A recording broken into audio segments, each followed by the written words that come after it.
Hey everybody, Ryan here at etrailer. Today we're going to be taking a look at and showing you how to install the Curt T-connector vehicle wiring harness on our 2014 Land Rover Range Rover Sport. So it seems like a lot of people who own these SUVs use them to do a little bit of everything, which does include towing, and it makes sense. They're very capable.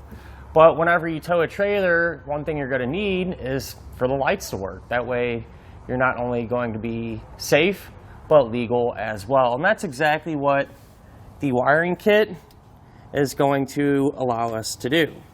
So it's going to have a 4-way flat connector, super common, and works with a lot of different trailers. And one thing nice about the connector as well, a lot of light up accessories are becoming more and more popular, particularly cargo carriers, and many of those have that same type of connector. So if you have one of those, or maybe plan on getting one in the future, this will power those up as well.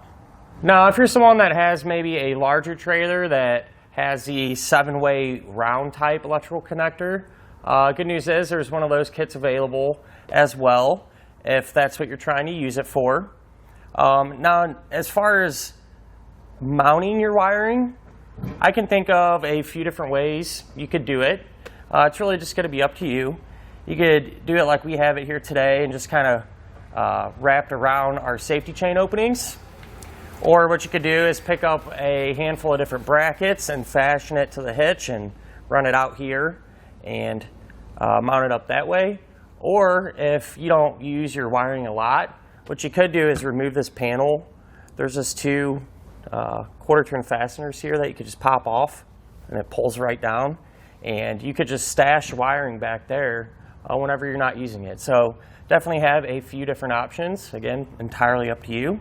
And as far as the installation goes, you would think Land Rover wiring complicated, right? And that's not the case at all. This is actually extremely easy to hook up. Essentially, all you're going to have to do is remove this panel, plug right into a factory connector, take a bolt out, ground the wiring, and that's all there is to it. So shouldn't give you any issues at all and take up a whole lot of your time. Speaking of which, let's go ahead and do that together now. To begin our installation, we're going to be here at the back of our Land Rover, and what we need to do is remove this panel here. And it's going to be held in place by 2 quarter-turn fasteners on each side. So what you're going to do is you can use a flathead screwdriver. I prefer a piece of plastic like this, just because it doesn't gall up the plastic fasteners. Sometimes if they're in there tight, you can kind of strip them out, if that makes sense. I'm going to take this, rotate it a quarter turn, we'll drop down. Do the same thing for this one as well. And kind of just grab our panel, remove it, and set it to the side.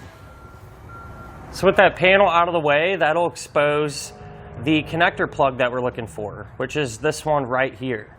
Now this has inserted in it what's called the dummy plug. It's more or less just a filler to help keep the terminals protected inside the connector. So we need to remove that dummy plug. So you're just going to push down on that tab there, pull the plug out, and we will not be reusing this. At this point, we can grab our trailer wiring, and this connector plug is simply just going to plug right into the factory one there. So really straightforward. And then we need to ground out this white wire with the ring terminal. What I think I'm going to do is remove this bolt that passes through this metal bulkhead here and use that for ground. So I'll take a 10mm socket, pull it out.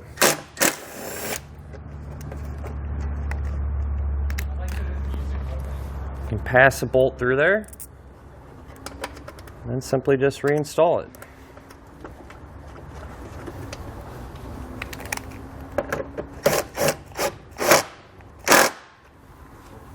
At this point, I went ahead and just routed our wiring, and I simply just kind of pushed it behind the panel there, dropped it down, and secured it to our hitch. And that's how it turned out. You can just use the dust cap there to put it around your safety chain loop. And now that the routing is complete, we can simply take our panel and reinstall it. the opposite way that we removed it.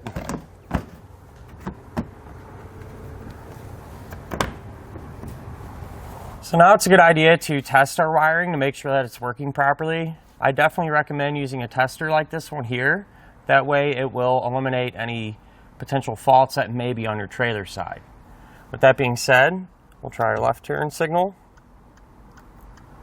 our right turn signal, our brakes, and our running lights. And that'll finish up our look at and our installation of the Curt T-connector vehicle wiring harness on our 2014 Land Rover Range Rover Sport.